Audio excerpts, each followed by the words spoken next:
8h15, c'est l'interview du dimanche, dimanche de Pâques, et je reçois l'archevêque de Lyon, Olivier de Germay. Bonjour monseigneur.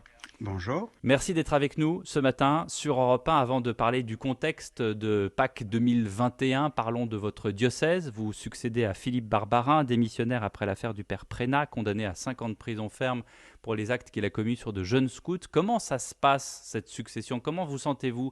Y a-t-il deux courants de pensée? Y a-t-il un rejet quelque part de l'Église? Non, je vous dirais que ça se passe plutôt bien. C'est vrai que je ne m'en suis pas caché. Je suis arrivé ici avec quelques craintes parce que c'est quand même un gros diocèse. Je m'attendais pas à être nommé ici. Et je suis plutôt rassuré par l'accueil que je reçois, par la bienveillance. Je circule beaucoup, je rencontre beaucoup de personnes dans des secteurs très, très divers, très variés, avec aussi des gens de sensibilités assez différentes. Et partout, je reçois un bon accueil, donc je dirais ça m'encourage. Je sens un diocèse évidemment meurtri par les affaires dont on a beaucoup parlé, mais au fond, les gens n'en parlent pas tant que ça, et je crois qu'ils ont vraiment envie d'aller de l'avant, si vous voulez, maintenant. Et du coup, vous êtes proactif sur ce sujet ou plutôt vous attendez que ça se tasse, si j'ose dire, même si c'est terrible? Alors, je suis pas proactif sur tout ce qui a entouré cette affaire, sur les divisions donc, que vous avez évoquées à l'instant, etc. En revanche, évidemment, sur les enseignements à tirer de cette affaire, bien sûr que là, on poursuit tout le processus qui a été enclenché. Vous l'avez vu, je pense, à notre dernière Hmm. assemblée d'évêques. Donc ça, Oui. c'est quelque chose qu'on poursuit.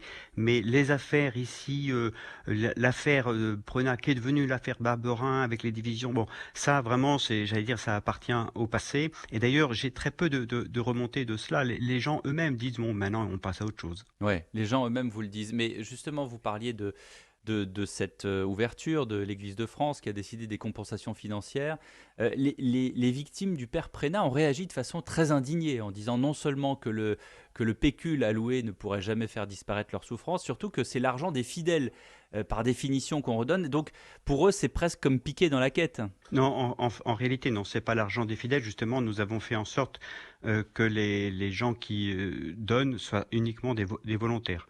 Donc, on a bien expliqué que les Donc c'est gens du qui donnent, par mécénat exemple, d'une certaine manière. vous pouvez appeler ça comme ça si vous le souhaitez. Oui, c'est vraiment des personnes qui comprennent la démarche de l'Église, qui comprennent que, au fond, l'Église tout entière se sent solidaire. C'est d'ailleurs la raison pour laquelle on a exprimé une forme de responsabilité collective, hein, même si, bien sûr, il faut distinguer la responsabilité morale de quelques-uns hein, qui ont commis des fautes, de la Hmm. responsabilité globale de l'Église. Mais pour nous, vous voyez, l'Église, c'est un corps, nous sommes solidaires les uns des autres, et donc nous considérons que nous avons apporté ensemble au fond le poids de la faute de quelques-uns.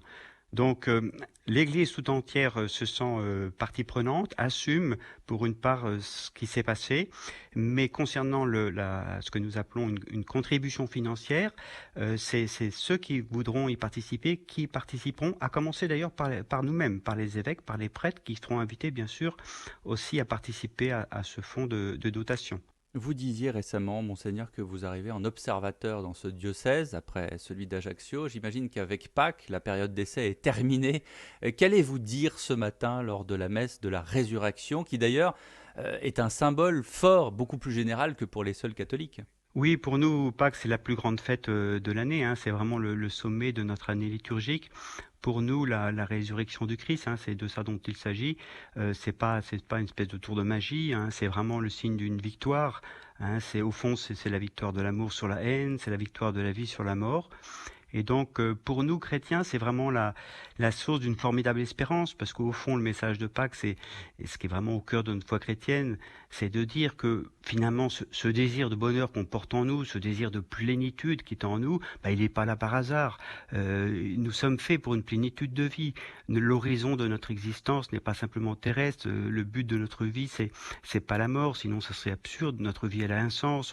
On est fait pour Dieu, on est fait pour D'accord. un au-delà. Mais Et au fond, c'est vous ça les le message de sentez, Pâques. pardonnez-moi, vous les sentez, ces Français depuis un an, stress, burn-out, perte de repères, perte de foi, parfois, sans entrer dans de grands sermons, j'allais dire. Comment est-ce que le primat des Gaules peut-il redonner de l'espoir aux Français, et pas seulement aux catholiques? Je crois que cette attente, elle existe indépendamment de nous. C'est pas simplement nous qui suscitons. En fait, cette attente, elle est dans le cœur des hommes. Aujourd'hui, on constate avec cette crise que nous connaissons, qui n'est pas qu'une crise sanitaire, on l'a bien compris, qu'il y a une soif de spiritualité qui se manifeste. C'est assez impressionnant le Vraiment? nombre de personnes aujourd'hui qui se tournent vers l'Église. C'est tout le paradoxe de la situation, c'est que d'un côté, on est obligé de réduire nos assemblées, et de l'autre Mmh. côté, eh bien, on voit une sorte de regain, d'attente, de gens qui viennent frapper à la porte, qui se disent, bah, au fond, cette crise nous aide à réaliser que bah, la vie, c'est pas que la consommation, c'est pas que du matériel, c'est qu'il y a autre chose, il y a quelque chose de plus essentiel. Et donc, nous, on se rend compte qu'au finalement, on a une mission très importante dans le monde d'aujourd'hui, oui.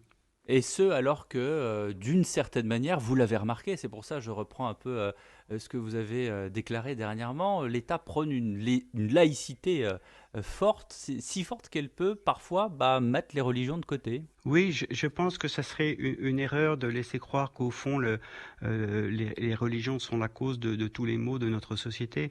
Et c'est un petit peu ce qui ressort de ce projet de loi, c'est qu'il y a une espèce de soupçon On qui est parle du jeté projet de loi sur sur les les principes religions. républicains, hein. Oui, c'est ça, oui. Donc, qui part d'une intention qu'on peut tout à fait comprendre, hein, parce qu'il y a des problèmes qui sont réels, hein, en particulier avec l'islam radical. Et les musulmans que nous côtoyons d'ailleurs ici, eux-mêmes disent, oui, il y a aussi des problèmes qu'il faut regarder en face. Mais donc, il ne s'agit pas de dire que tout va bien, mais jeter le soupçon sur l'ensemble des Mm. religions et puis laisser croire que la laïcité, au fond, c'est cacher les religions, je crois que c'est une grave erreur. Plus que jamais, nous avons au contraire besoin d'une ouverture vers la transcendance. Monseigneur de Germay, justement, Marlène Schiappa, la ministre de la Citoyenneté, qui est très attachée à la laïcité, sera l'invitée du grand rendez-vous tout à l'heure à 10 heures. Hmm. Qu'est-ce que vous avez envie de lui dire? Ben, personnellement, j'ai rien à lui dire de, j'allais dire, Est-ce que elle, je vous voulez respecte, dire que d'une certaine manière, cette laïcité qu'elle prône, en même temps que d'autres personnes, personnalités politiques, d'une certaine manière va à l'encontre de votre travail? Est-ce qu'on peut dire ça? ben, je dirais, ça va surtout à l'encontre de la réalité. Nier la dimension de transcendance de la personne humaine, je crois que c'est un déni de réalité.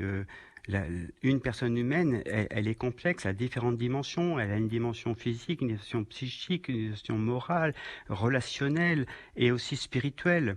Et on ne peut pas dire que la dimension spirituelle est à mettre de côté. Au fond, la laïcité, c'est quoi? C'est la neutralité de l'État dans une Ouais. société qui est plurielle. Et donc, c'est pas vouloir imposer l'athéisme. Et je pense que là, il y a une confusion. L'athéisme est une option qui est respectable, mais elle n'a pas à s'imposer à l'ensemble de Vous la avez société. La l'impression société, elle est qu'on plurielle. nous impose l'athéisme aujourd'hui en France en 2021? Ben, quand on veut faire disparaître les religions de l'espace public, c'est une façon d'imposer l'athéisme. Un dernier mot, Monseigneur de Germay, puisque c'est Pâques, vous le remarquiez également vous-même, le Christ sur la croix a été rejeté par des individus qui, peu avant, lui vouaient une véritable adoration. Avec les violences des ados, les réseaux sociaux, la haine, les discriminations, est-ce que, quelque part, c'est le reflet de notre société d'aujourd'hui? Mais vous savez, l'Évangile, elle illustre ce qu'il y a dans le cœur de l'homme avec tous ses paradoxes. Donc nous, le regard que nous posons sur la personne humaine, c'est de dire que la personne humaine est d'abord fondamentalement bonne et faite pour le bien. Mais c'est vrai que nous sommes tous au fond des êtres blessés et donc il y a une part de violence en nous, et il y a une part d'ambiguïté, il y a tous ces paradoxes dans la personne humaine. Le tout, c'est d'avoir, c'est ensemble collectivement de permettre à la personne de faire sortir ce qu'il y a de meilleur en elle et de tirer les gens vers le haut. Je crois qu'il faut développer une culture de la solidarité, une culture de la bienveillance et non pas une culture de la violence. Et c'est vrai que quand on regarde ce qui se passe sur les réseaux sociaux ou dans certains jeux, Mm. même pour les enfants, de jeux vidéo, etc., on est un peu inquiet de voir qu'il y a une sorte de culture de la violence qui ne va pas aider les gens à aller vers le haut, si vous voulez. Merci beaucoup pour cet entretien, Monseigneur Olivier de Germay. Bonne fête de Pâques et bon vent à Lyon, où vous êtes Merci. désormais le chef de l'Église.